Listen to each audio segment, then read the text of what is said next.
Hallelujah. Thank you for joy. And whatever is praying to God Almighty, God will remember your faith and sacrifice. Amen.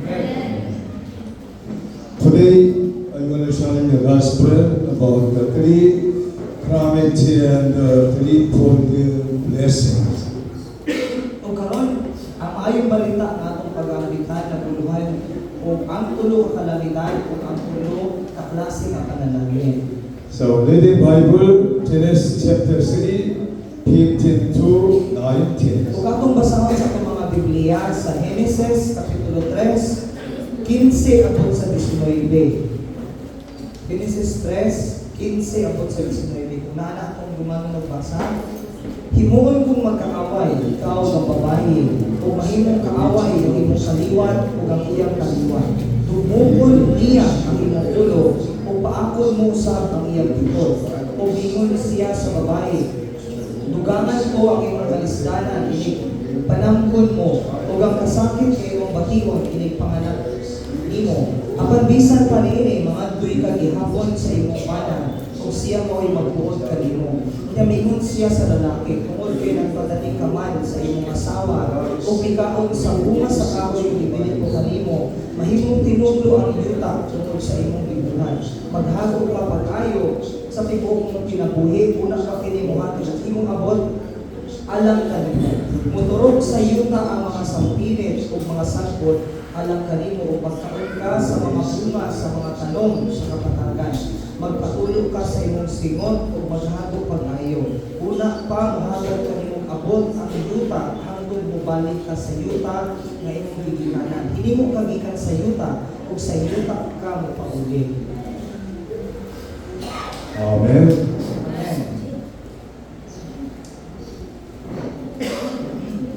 Everybody hear the word of God Almighty. Munang kitang tanan atong paminawon ang pulong sa atong Dios nga labing kamhanan. Because the word of God is alive and activity, changing our life styles. Tungod kay ang pulong sa Dios buhi o aktibo nga makausab sa atong pagkinabuhi. Why people, Adam and Eve, were very painful and difficult time in their lives. Kung ano man nga si Adan o si Eva nag-antos o nagkalisod pag-ayo sa ilang kinabuhi. Because they forgot the word of God Almighty. Tungod kay nakalimtang nila ang pulong sa Dios nga labing kamhanan. They listen to the voice of the devil's spirit, Satan's spirits. Kung ilahang ipaminaw ang tingog sa yawa or sa ang espiritu nga niadtong panahona daw sa kabitin. Adam also painful very cause because of the Adam heard the voice of his wife Eve. O si Adan usab nakasinati siya o kasakit o nakasinati siya sa tunglo tungod kay iyang gipaminaw ang tingog sa iyang asawa nga si Eva. As a people of God, we must very carefully hear the voice of the someone. Kung isip mga katawan sa Dios, kinahanglan kitang maminaw pag-ayo sa tingog o ni bisan kinsa. Even though your wife, husband, and a child, someone voice is not clearly, not powerful. Kaya gani ang uban tingog sa atong mga asawa or sa atong mga anak or sa atong mga higala, dili kini maayo o dili kini makatabang. As a Christians, we must hear the voice of God and the Holy Spirit. Isip mga katawan sa Dios, kinahanglan nato madungog ang tingog sa Dios ug ang tingog sa balaang espiritu. Because the only voice of God and the Holy Spirit is the truth. Kaya ang tingog lamang sa Dios ug ang tingog sa balaang espiritu mao lamang ang kamatuoran. I saw that many people change their attitude, their action very well. Sama nga daghang nakita si pastor na nausab ang ilang mga kinaiya o nausab ang ilang mga binuhatan.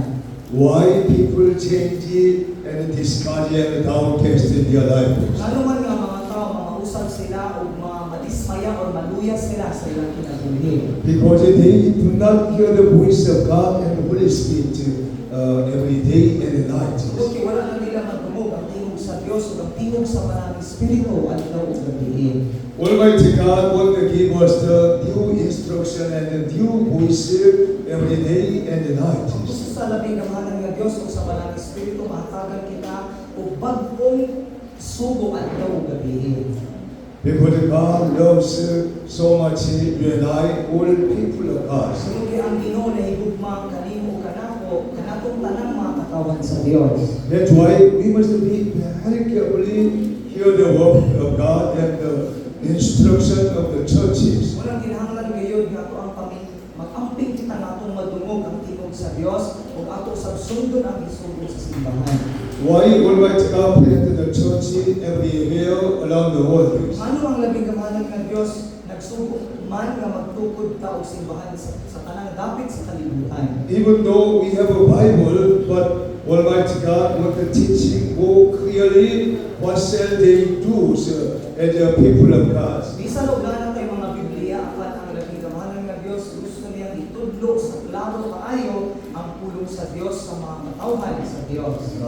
Here is the source of three plenty come to the people because of the Adam and Eve rebellion God Almighty. Adunay gisukaran sa tulo ka katalagman nga miabot sa katawhan ug kini nagikan sa pagsupak o sa pagsupak ni Adan ug ni Eva. So God's will was not for pleasure, but for peaceful and the blessing come upon to all of us. Kung ang kabubuton sa Dios dili kini mao ang katalagman kun dili kini iyang kabubuton alang kini sa kalinaw ug panalangin. Because God made you and I with His images. Tungod kay gibuhat kitang tanan sa Dios sumala sa iyang imahe.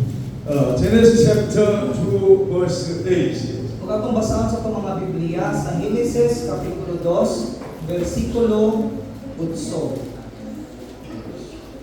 The Lord God had planted the garden in the east in Eden. Unya naghimo Ginoong Dios ug tanaman dito sa Eden sa silangan ug gibutang niya dito ang tawo nga iyang gibuhat.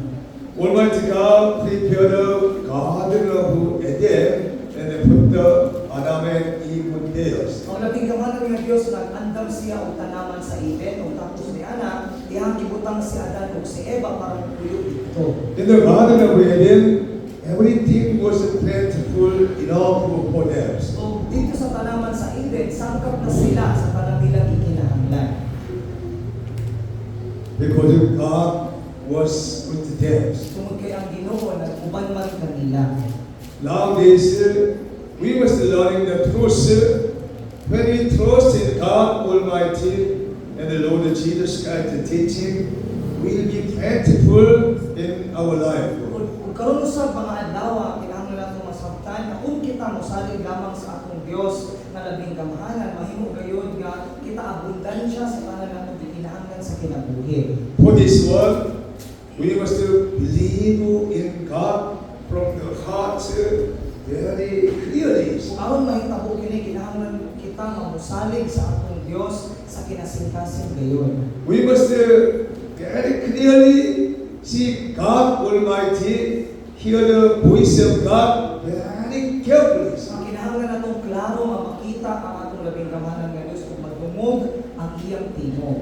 And then your life will be rejoicing and happiness. O ang atong kinabuhi makabaton og kalipay o pagkamalipayon. Your soul shall be salvation. O ang atong kalag maluwas. Why people very difficult in their life? Because we have no understanding Bible, lacking knowledge of God. Ano nga ang mga tao nagkalisod sila pag-ayo sa ilang mga kinabuhi? Tungod kay ang uban kanila wala nila masabti ang pulong sa Dios ug uban kanila nakulangan sa kaalam sa Dios. Bible give us the encouragement. Jeremiah chapter 29 verse 11. Pan ang Biblia naghatag kanato og pagdasig dinhi sa Jeremias kapitulo 29 versikulo 11. Jeremias 29:11. Ako lamang ang masayo sa akong mga laraw ng ninyo sa paghimong kaninyong mga sumagaw inayman ako o paghatag kaninyo kaugmaon ng inyong ipangandoy.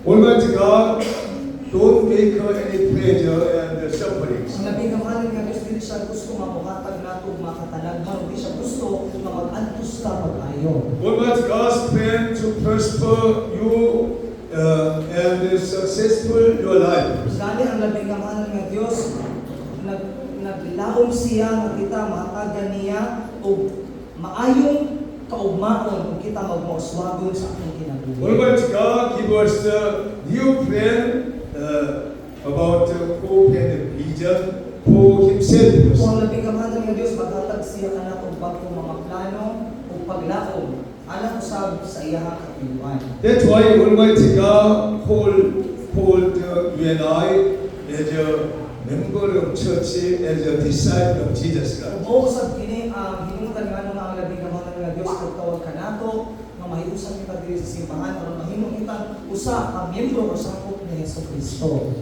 We must keeping our position through given to us by the Lord Jesus Christ. Simula kinahanglan natong ampingan ang mga posisyon na atong nadawat nga gihatag gikan sa atong Ginoong Hesus Kristo. As a church members, church leader, messenger, singer, evangelist, all of us, we have some authority from God and Jesus Christ. Ay kitang tanang mga miyembro sa simbahan, kitang tanang mga pangulo sa pag-awit alang sa Diyos, kitang mga magsasanyaw sa pulong sa Diyos or mag-sa-out ng Ebanghelyo, kitang tanang adunay otoridad na gihatag gikan sa atong Ginoong Hesus Kristo. We must available our authority given by God Almighty, and then our life will be very happiness and rejoice every day and night. Atong gamiton kini otoridad na gihatag gikan sa atong labing kamahalan nga Dios ug adlaw ug gabi makabaton kita og kalipay. Bible says why people have trouble. James chapter 1 verse 15. Kung ang Biblia usab dayon nganong ang mga tao kanunay silang adunay kasamo ug nagbukat kanunay. Ug atong mabasa diri sa Santiago 1:15. Santiago 1:15.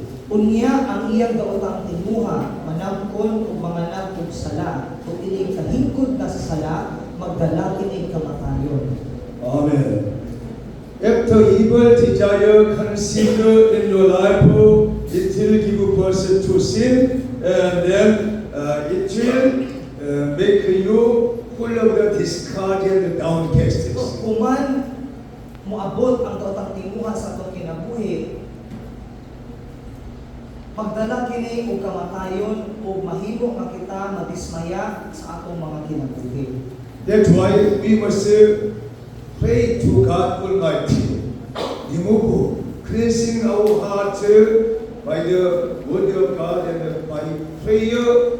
Go honestly pray to God Almighty. Mula kinahanglan kita nga mag-ampo sa atong labing kamahalan nga Dios nga matangtang kini mga ugaw o mga daotang tinguha sa atong kaugalingon ug patinud-anon kita nga mohangyo o mag-ampo sa Dios nga labing kamahalan. Why Almighty God says in Hebrews chapter 12 verse 2, let us fix our eyes on Jesus Christ. Ano man nga ang labing kamahalan nga Dios natingon siya sa iyang pulong sa Hebreo 12:2 nga itutok ta nga itong mga matang anak ng Kristo.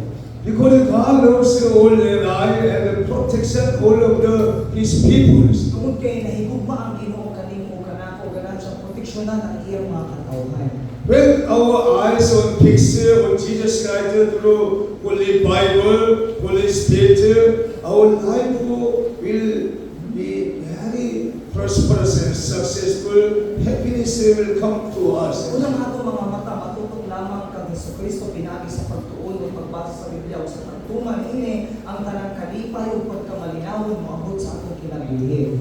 I tell you the truth, every the church members return to the Holy Bible day and night, meditate the Word of God and studying more deeply what the Bible teaching us, and then we must keeping it holy scriptures. So, sultihan ta ni Pastor sa kamatuoran kita ng mga miyembro sa simbahan, kinahanglan kitang mubalik sa ato ang pagtuon o pagbasa sa Biblia adlaw o gabi ug akong paningkamutan nga ang matag kasulatan ato kining kumayon. As a missionary, I have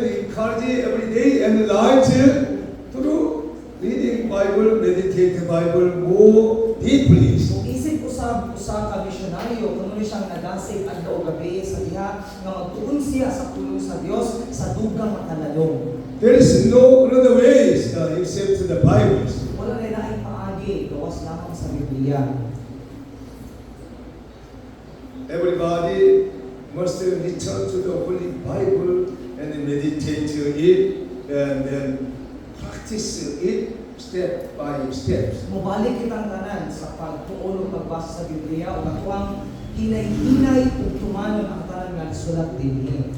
So many people discarded, downcasted, and far from the Lord God Almighty nowadays. Kani karong mga panahon aduna nay daghang mga tawo ang dismaya o naluya pag-ayo gani ang uban kanila layo na sila kaayo sa Ginoo. Jesus calling this morning, come to the church, come to the Bible, come read the Bible and meditate the Bible, return to me. Jesus is calling all of us. Ug sa Jesus nagtawag ka natong tanan nga mobalik kita sa simbahan, mobalik kita sa pagtuon sa pulong sa Dios, pagtuman sa pulong sa Dios ug si Ginoong Hesus naingon, duol kamo kanako. Sa Jesus nagtawag ka natong tanan.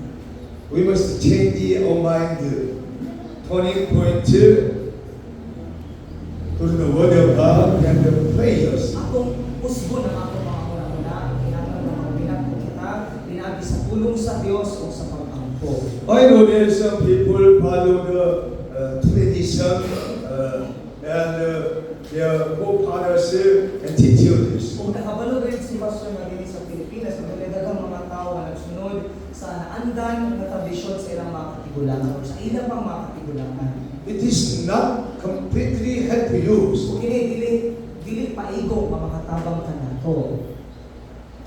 I was following the Korean tradition and my forefathers' tradition many times when I was young. So sa diya batanon pa siya datang higayon nga misunod siya sa tradisyon sa iyang pamilya o sa ilang katigulangan. Because I have no gospel, I have no understanding Bible very well at that times. Sumunod wala pa siya kadungog sa maayong balita o wala pa niya masabdi ang pulong sa Dios ni adtong panahon na. Even though I was attended the church as a Christian school member, but I did not understand the Bible very well. Ang bisan og sige siyang ga-apel sa pagsimba sa diha nga nag-eskwela pa siya sa eskwelahan sa mga Kristiyanon. That's why I was bowed down to idolater and following the tradition of the Koreans. Apan wala siya makasabot sa Biblia kung nakahimong gyapon siya sa pagyukbo o pagsunod sa tradisyon nga naandan nila sa Korea. After I was born again with the Word of God and the Holy Spirit, I was abandoned all tradition in my life and my forefathers, any kind of Korean traditions. Apan human na niya masabti ang pulong sa Diyos o natawag siya pag-usab, nakahimo siya sa pagbiya na sa tanang mga tradisyon na naandan sa iyang pamilya o sa ilang katigulangan. Korean tradition is this, like this one. When my mother and our family gathering and sacrifice, preparing food and bow down to them. Kung mo kini ilang tradisyon sa mo sa diri sa ato ang ato mamatay na ang dunay pamilya nato mamatay na ang uban kanila mag-andam sila og mga pagkaon o ato sila sa luganan o muhalad ug mubo sila kanila. Every year, the same, and the gathering, sacrifice to forefathers die day and mothers die day, and preparing like that every day, every year. Halos kada tuig ilang usbon balik-balikon kini nga mag-andam sila mga pagkaon paghinumdum sila sa ilang pamilya nga namatay na. But after I was born again, I proclaimed the message to my family. My family all gathering during my mother's day, and I proclaimed to all the family, sorry, I cannot come this day anymore. Apan human siya matawag pag-usab ug nakasabot sa pulong sa Dios sa diha nga nagkatigo ang iyang mga pamilya para sa halad na pod sa ilang namatay na nga pamilya. Ang desisyon si Pastor Umingon kanila na dili na ko maka-apel kaninyo bisan kanusa pa. And my older sister and someone crying. Sir. Kung ang iyang magulang nga babae o ang uban, nahilak sila. But I was decided very clearly from that time. I didn't go attend my mother's and father's dying day sacrifices. Ang hinipig kayo siya nga magdesisyon, sa diya nga nagsakripisyo sila sa adlaw nga namatyan sa ilang pamilya, wala kayo siya mutambong or muadto dito. Instead of them, I prayed for my family, my relative, my friend. Some of them continually prayed for their salvation and understanding abandon all kind of idolaters. Ginoon ang iyang gibuhat, padayon siya nga nag-ampo alang sa iyang mga pamilya, nila nga nagpadayon sa paghalad sa patay o bisan sa paghalad o pagyubok sa mga Diyos. That's why Almighty God and Jesus Christ emphasize you must be born again with the Word of God and the Holy Spirit. You can change your lifestyle. Unang labing kamahalan ng Diyos, klaro nga nagsugo ka nato, makinahanglan kita nga matao pag-usab ang atong pagpuhon ang atong pagkinabuhi. We must be born again with the Word of God and the Holy Spirit. Your life will be changed, prosperous, and successful. Kinahanglan kayo kita nga matao pag-usab, mamabago sa atong kinabuhi, pinagi sa pulong sa Dios o sa balang Espiritu. Tapos na ini, kitang tanan mahimo gayud nga magmalampuson o magpapumahon sa atong kinabuhi. Born again meaning, today memorize verse, we must keeping our position in the churches. O ang pagpakatao pag-usab, nagpasabot din atong gimemorya kaganina mo makinahanglan atong ambingan o magpabilin kita sa atong posisyon atong nadawat diri sa simbahan. We must decide from the heart very clearly not follow the pattern of this world, but follow the step of Jesus Christ, pray continually, and then sharing something gospel to one another continually. Dili kitang magdesisyon nga dili kita mosunod sa pamatasan sa kalibutan kundi magpadayon kita sa pag-ampok sa Ginoo o sa pagpaambit sa pulong sa Dios sa uban o sa mga butang nga niya kanato. When you decide changing your life, Almighty God and the Holy Spirit will come to you, help you. So, kung kita mo desisyon sa kinasing-kasing nga pagpuhon na nato atong pagkinabuhi, ang labing gamahanan nga Dios na si Jesus musulod gayon o muduol diri kanato. Almighty God want to give us the all kind of blessing and wisdom and intelligence for your Ang lives. labing gamahanan nga Dios gusto niya mohatag kanato sa tanang klaseng mga panalangin o gusto siya maghatag kanato panabot o kaalam. Already prophet Isaiah prophesied before Jesus was born 600 years ago, Isaiah chapter 7 verse 14. O daan ang gipropesiya ng propeta Isaiah sa 600 katuig na una mulabay ang tuig mawabot ang Mesiyas. Atong basahon sa Isaiah kapitulo 7 bersikulo 14. Busa ang Ginoo gayon mo'y maghatag kaninyong timaan ug kini mao ang usa ka batan-ong dalaga nga malangkod ug manganak ug usa ka batang lalaki ug gandan siyang Emmanuel. Isaiah prophesied virgin will give birth Christ Messiah Emmanuel. O si propeta Isaias nagapanagna siya nga dunay usa ka batan-ong babae nga manganak siya o ginganda ni siya o Emmanuel. After prophesied about Isaiah, Jesus was born in Bethlehem from the Virgin Mary. O human gayud magpropesiya ni Isaias nga ang bata moabot si Jesus ipanganak gayud siya pinaagi ni Birhing Maria. Every prophesied from the prophet and Jesus Christ will fulfill some days. Kung kanin ang tanang gipropesiya sa Biblia o bisan sa mga propeta matuman gayud kini puhon. We must read in Bible Hebrews chapter 4, 14 to 16. Atong basahan sa atong mga Biblia sa Hebreo kapitulo 4 versikulo 14 abot sa 16. Kung naana dungan ta og basa, busa lipunon ta ang atong pagtuo kay duna kitay pangulong pare nga halandon nga atuas sa presensya sa Dios.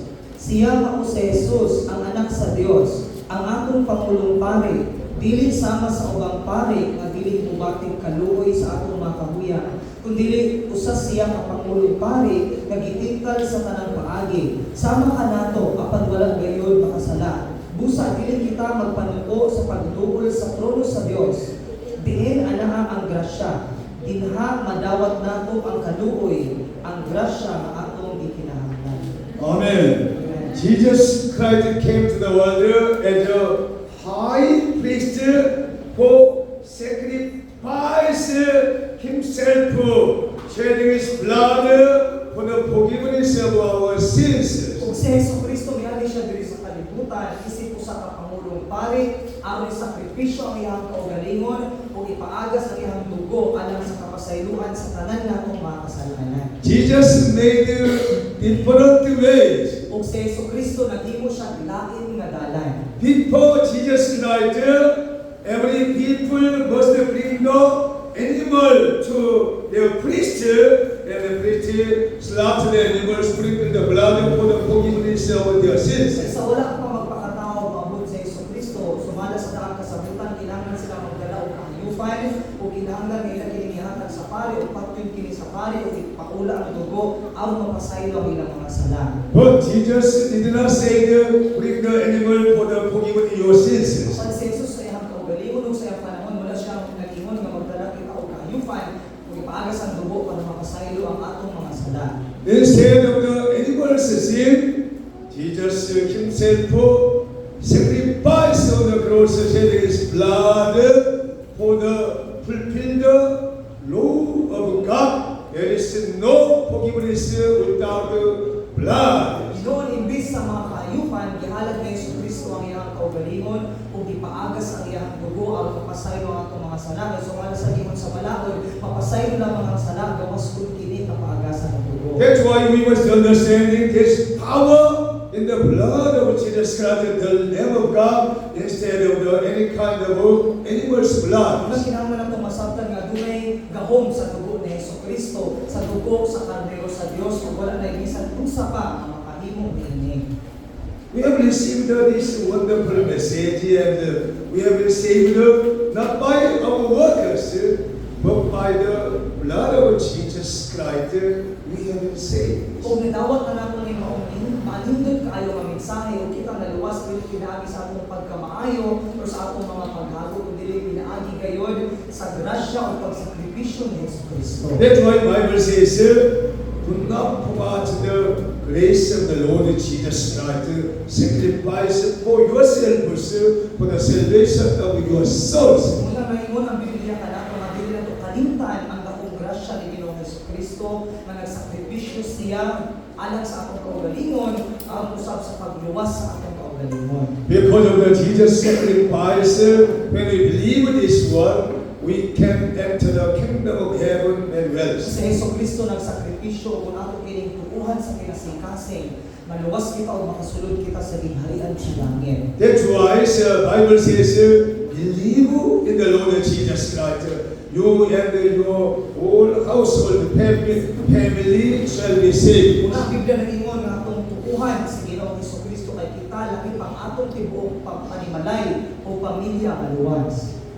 The meaning of the believing Jesus Christ, we must come to the church, keeping the Holy Sunday worship service, hearing the message of God Almighty, will practice it step by step. Ang pasabot sa pagtuo ni Ginoong Jesucristo, kinahanglan kitang muani sa simbahan, musimba sa Dios ug mabinaw sa pulong sa Dios ug pinaka-importante atong tumanon ang pulong sa Dios. Because Jesus Christ become the atonement for humanity, Isaiah 53 verse 4 to 8. Kay si Ginoong Jesucristo nahimo siyang isip o sa kahalad sakripisyo alang sa tanang katawan. Ug atong mabasa sa Isaias kapitulo 53, Isaias 53, 4 abot sa 8. This is the story of Jesus Christ. Kung kini usa ka istorya or naghisgot kini mahitungod kang Jesucristo. Surely Jesus took up our pain and bore those sufferings, Apan giantos yet niya we ang mga consider him kasakitan. preached by Makita ko kay God, angay taken by mag-antos. him and Ipasan ang atong mga He alasyon. was Kung preached nagtuo for our ang iyang transgressions. pag-antos, He sino was sa iya sa placed Diyos. upon him. Ganit isamahan He siya took tungkol his sa atong mountain mga and sala. rose, because Napagod siya tungkol was sa atong upon him. pagkaluhan.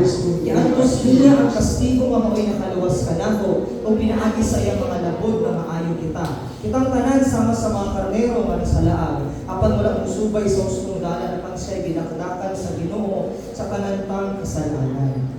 This is the truth from the prophet Isaiah prophesied about Jesus Christ. Kung kini ka matuuran gayon, nga gikan ni Propeta Isaias nga siya nag-anad na o nag-propesiya nga moabot si Ginoong Hesukristo. We must understand all Bible according to Jesus Christ. Kinahanglan natong masayran nga ang tibuok kasulatan sa Biblia gisulat kini alang kang Hesukristo. When we change our mind, you can see Jesus Christ. You can touch your mind, changing, turning point to your life very well. Lumusog na kita gikan sa atong paghunol nga panguna-una, ato nang masabtan pag-ayo ang pulong sa Dios ug makahimo na kita sa pagbago sa ato ang kinabuhi. And then you will be blessing every letters. Kung kita mapanalanginan sa tanang butang. Triple blessing meaning is this. So John chapter 1 verse 2. Kung ang tulo ka klase nga panalangin, daw sama niini o katong basahon sa mga Biblia sa ikatulong Juan kapitulo 1 versikulo 2. Ikatulong Juan 1:2. Minahal kong Dear higaw, friend, I pray that you may enjoy sa this ayong kahimutan, tayo panglawas, ikon nga in maayo this ka soul. sa espirituhanong kinabuhi. Amen. Apostle John prayed for the members enjoying good health in your lives. Kung sa Apostolis Juan, nagkampo siya alang sa iyang mga miyembro sa simbahan nga ilahang matagang taman ang maayong panglawas. Because the Bible promises Jesus Christ take away the all kind of painful and trouble in our lives. Tungod kay sa Jesucristo nagsaad, iyan ang gitangtang ang tanang mga kasakit, mga sakit o balatian sa atong mga kinabuhi. When we believe Jesus Christ transferred our all conditions very well, we will be rejoicing. Na kung mituo kita, magitangtang na o ikuha na ni Jesucristo ang tanan natong mga lisod nga mga sitwasyon, magmalipayon gayon kita pag-ayo. We must believe Bible, believe God and Jesus Christ. Kinahanglan kita nga mutuo tinud-anay sa Biblia o atong salikan sa Jesucristo. We must trust in the Bible truths. Kinahanglan natong salikan ang Biblia nga mao ang kamaturan. And then the Bible truths, the Word of God will make you another person. Ug ang kamaturan nga mao ang Biblia maghimo kini natong lahi nga tawo. Blessing of the Spirit, the Bible come to us, Colossians chapter 4, 6 to 7. Kung ang panalangin diha sa Espiritu mao nga adunay dakong kapukawan nga moabot diri kanato. Kung atong basahon sa atong mga Biblia sa Efeso kapitulo 2. Colossians chapter 4, 6 to 7. Atong basahon sa atong mga Biblia sa Galacia kapitulo 4 versikulo 6 abot sa 7. Dana doon tagbasa. Aron sa pagpaila nga kamo iyang mga anak ipadala sa Dios ang Espiritu sa iyang anak ng isa atong kasing-kasing. Ang Espiritu nga nagtuaw amahan ko busa dili na kamo muliod ug dili anak na. Ug tungod kay kamo iya ng anak ang Dios maghatag kaninyo sa tanan ng anak niya. Amen. You and I, we are the sons of God Almighty. Sama nga ikaw ug ako kitang tanan mga anak na sa Dios nga labing ganghanan. That's why every morning, every evening, every moment, I cry out to my Father in heavens. Muna kada adlaw, kada gabi o kada minuto kuno siya nga sampit sa iyang amahan nga nasa langit. My prayer is very simple. Ayang pag-ampok simple lamang kaayo. Every morning, every night, every evening, I cry to the Lord, Father, fill my life for everything. O kada adlaw o kada gabi ayang pag-ampok simple lamang kaayo. Mamino siya nga amahan kun ang akong ginagawa. dili. I do not ask it to someone. Kung wala siya mangayo ni bisan kinsa. I ask it to my Father in heaven. Nangayo lamang siya sa iyang amahan nga anaa sa langit. Father, in my life, with the spiritual matters very well. Amahan, kuna akong kinabuhi sa mga espiritualong butang pag-ayo. Father, give me my unclean things, unclean desires. Amahan, tangtanga ang tanang hugaw nga butang nga niya kanako o tanang nautan nga mga hugaw nga mga timuha. Father, keep my hand, my mouth, everything. Amahan, ang linya akong kamot, ang akong mga bakbak, o sa tanan nga niya kanako. We are the servant of God. We have authority to seek God Almighty by prayers. Kita mga alagad sa Diyos, o doon tayo mga otoridad nga atong pangitahon ng Diyos pinaagi sa pag-ampo. And the Father in heaven can hear our cry, and then He will touch someone, provide financial material for the Pastor Lee planting the church here. So ang atong amahan, nakadungog sa atong mga pag-ampo, munang mutandog siya sa ubang tao, o maingon siya nila, nga kinahanglan kang provide o imong tabangan si Pastor Lee sa pagtukod ug simbahan. When I cried out to the Father here, Almighty God moving in Korea, America, all people moving their mind, heart. Ang unang sadya nga nagampo siya sa iyang amahan nga nasa langit, dinhi ang labing kamahalan nga Dios magtandog siya gikan sa Korea, sa Amerika o sa tanang dapit, tandugon sa Dios ang ilang mga kasingkasan dito. Because I believe God. My God is alive, working around the world. Umigo mo siya nga ang atong Dios buhi gayon ug galihok siya sa tibuok kalibutan. Make your mind widely. So muna ato ang labdon pag-ayo ang atong panghunahuna. Our Father working not only Philippines, but also Korea, America, Japanese, Chinese, Vietnam. Every year, He is working the same time. Kaya ang atong amahan galihok kayo siya diri sa Pilipinas, sa Amerika, sa Korea, sa Japan, o asa pang tibuok kalibutan sa husto o sa maurang gihapon nga oras. That's why Apostle Paul mentioned, make your mind widely as Jesus Christ. Unang si Apostoles Pablo nag-isgot sa iyang sulat nga labdon nato ang atong panghuna-una daw sama kalapad kang Hesukristo. You and I, we believe the same Jesus Christ. Ang mga ikaw ako, sama ta o gituhuan o maoras ni Hesukristo. We can take a mind of Jesus Christ. Unang makabatong taog sama hunang-huna ni Hesukristo. Jesus Christ working with you, help you, give you all kind of intelligence and wisdom and financial everything. Si Hesukristo usab matuban kanimo, mutabang kanimo, mugiya kanimo, o muhatag kanimo kaalam o panabot o muhatag sa tanan imong kinahanglan. Bible says Deuteronomy 28 verse 2 to 6. Ang Biblia nag-ingon sa Deuteronomio, daang kasabutan sa Deuteronomio, Kapitulo 28, versikulo 2 abot sa 6. I'll give you just an example to the Bible. Kung hatagan na ta ni Pastor o pananglitan, pinaagi sa Biblia.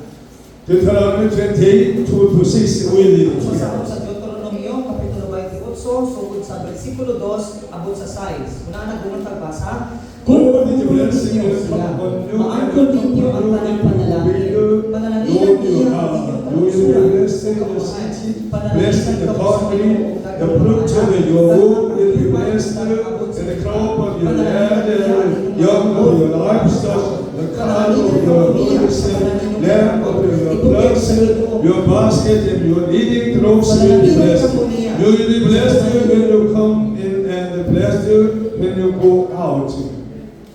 Amen. Bible promises everything will be blessed when you obey the word of God. Ang sumala sa gisaan sa Biblia, ang tanan dili kanato mapanalangin gayon kung ato lamang tumanon ug sundon ang pulong sa Dios. We must believe the Bibles. Kinahanglan natong sundon ug tumanon ang Biblia. Also, Jesus Christ calling you and I, Matthew chapter 11, 28 to 30. Kung si Jesucristo sab nagtawag kanako, sumala sa ingon sa Biblia sa Mateo kapitulo 11, versikulo 28 abot sa 30. Jesus humbly come call you and I Si likewise. Jesus mamahiugsanon ug maluhok nga nagsangkit kanimo nahimo kanako sama niini. Jesus said to us, come to me, all who are weary and burdened, I will give you rest. Take my yoke upon you. Learn from me, for I am gentle and humble in heart. You will find rest in your soul. My yoke is easy, my burden is light. Isangon kaninyo, o gaan ang ipapasan ko kaninyo. Amen. Amen. The cross of Jesus Christ is not difficulties. Ang cross ni Jesucristo dili kayo disol. If you take the cross of Jesus Christ, you can realize someday, oh, it is very light and not heavy burdens. Kung atong pasanon ng cross ni Jesucristo puhon ato ra niyang masabtan nga kini gaan ra di ay ug dili bugaan. Do not take two-mindedness. Dili kita kinahanglan nga magpatun og duha ka huna-huna. Take a one-minder like Apostle Paul. Magpatun kita usa lamang ka huna-huna sama sa gibatunan ni Apostoles Pablo. I will learn this one, Acts chapter 20, 24. O nakakatun siya diri sa buhat 20, 24. Acts chapter 20, 24. Buhat 20, 24. However, I consider my life worth nothing to me. Mawalay pili, basta lamang matapos ko ang buluhaton. I consider my life worth nothing to me. My only aim is to finish the race, complete the length of the yoke that Jesus can give me. The task of the testifying the good news of God's grace. Amen.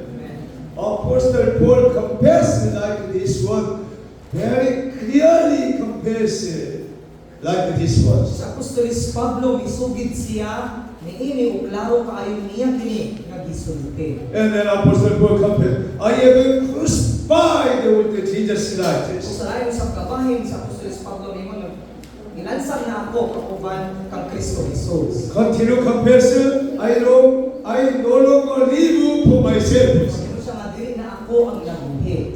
I live for Christ Jesus. Kining kinabuhi ko karon ako nang gikinabuhi alang kang Kristo Jesus. This is our confession. Mo sa kini ang angay natong isugid. If you compare likewise, God will be with you. God is living in you very well. Kung musugid kita usama niini ang Ginoo magkuban kanato ug kuyog siya dinhi kanato pag-ayo. Number 3, clearly establish your life's priorities. O ikatulo, kinahanglan nga ato ang laruhon paghimo ang mga prioridad or mga butang nga atong unahon sa atong kinabuhi. We must understand what to do first and what to do later. Kinahanglan natong masabtan kung unsay angay natong buhaton una kung unsay angay natong buhaton unya. We must seek the spiritual life first. Pag-una, kinahanglan natong pangitaon ang espirituhanon nga kinabuhi. Working and studying is the later. Ang pagtrabaho o ang pag-eskwela unya gani. Because all wisdom, understanding, intelligence come from the heavenly Father God. Ay tanang panabot, tanang kaalam nagikan sa atong nangindon nga amahan. This is the meaning, believe in God. Umosad kini ang pasabot sa pagtuo sa Dios. We must believe in God, Almighty God, through Holy Bible. Kinahanglan kita mutuo sa labing gamhanan nga Dios pinaagi sa kadaang Biblia. So we must always communicate with God through prayer and the word of God. Unang kinahanglan kita nga kanunay maging istoryahanay sa Dios pinaagi sa pag-angko ug sa pulong sa Dios. Bible says in Psalm 119, 116, 9-71. Usama sa lingon sa Biblia, atong basahan sa mga Biblia sa Salmo 100, kapitulo 119, versikulo 169, abot sa 171. Kung naana, dungan ka o basa, paminawa o Ginoo ang akong pagtuaw, hatagi akong kaalam, sumala sa imong gisaan, tagda ang akong pangaliya, luwasa ako sumala sa imong gisaan, daygon ko ikaw kanunay, kay ituduan mo man ako sa imong mga suko. Amen. Amen. We must pray, Lord Jesus Christ, help me realize what the Bible tells us. Kung kinahanglan mo sa katong iampo ang Ginoong Hesukristo tabangi ako nga akong masabtan kung unsa gayon ang giingon sa Biblia dinhi kanako. When you realize the Word of God, the will of God, you will change turning point to your life, make your time for Him. Kung ato nang masabtan ngayon ang Biblia or ang pulong sa Dios, makahimo na kita pag-usab sa atong pagkinabuhi o muhatag gayon kita o higayon o oras alang kaniya. Amen. Amen. Also, live a life of evangelist, preaching the gospel to one another. O magkinabuhi usab kita sa kinabuhi nga sama sa usa ka sa sangyaw, kinahanglan nga atong kanunay nga dasigon ug ipaambit ang pulong sa Dios bisan sa matag usan. Apostle Paul instruction to his true son Timothy, 2 Timothy chapter 4 verse 2. Usama nga mihatag o mahimangno si Apostolos Pablo sa iyang espirituhanong nga anak ug akong mabasa sa ikaduhang Timoteo kapitulo 4 bersikulo 2. Preach the word, Pagmuli be ka the na sa season and pagbalik sa our mensahe season, sa kanang collectively panahon, taliha, pagdunga, dasiga, o tulungi tuwan sa pagpalito ang mga tao. Amen. We must share the gospel like Timothy everywhere, every time, every moment. Isip mga Kristohanon, kinahanglan sa natin ipaambit ang maayong balita ng atong katunan sama ni Timoteo sa matag higayon o sa matag gabi o sa tanang oras. Also, finally, keep God's temple clean in our hearts. O kinahanglan o sa katapusan, kinahanglan natong ampingan ang templo sa Dios. 1 Corinthians chapter 6, 19 to 20. Kung atong basahan sa itong mga Biblia sa unang Korinto, kapitulo 6, versikulo 19 abot sa 20. Unang Korinto 6, 19, 20. Kung anak kong masahon, wala pa kamo masayon nga inyong lawas mao ang templo sa Espiritu Santo nga nagpuyo diha kaninyo o gagihatag sa Dios kaninyo. Dili kamo ang tag-iya sa inyong kaugalingon kundi ang Dios. Gipalit na kamo niya. Busa, gamitan inyong lawas alang sa himaya sa Dios. Amen. Amen. Your body is the temple of the Holy Spirit. Ang atong mga lawas, templo kini sa malaang Espiritu sa Dios. That's why we must keeping our body very carefully purified and the Holy Spirit working very powerfully in us. Kung naghingpit kayo na itong ampingan ng atong kaugalingon na kinahanglan kini limpyo o putli o ang malaang Espiritu, tapos ganun ngayon yung ulibok sulod ka na ito. Greet each other. Your body is the temple of the Holy Spirit. Make her clean your bodies. Amen. And the Holy Spirit working very powerfully in you. Kung ang malaang Espiritu, tapos ganun ngayon yung ulibok sulod ka na ito. Let us pray. Father God, thank you, Lord, for giving us the messages. Let us follow the word of God for the glory of God. Make all of us clean heart, clean mind, because our body is the temple of the Lord and the Holy Spirit. Help all of us. In Jesus' mighty name, we pray. Say Amen. Amen. Praise the Lord.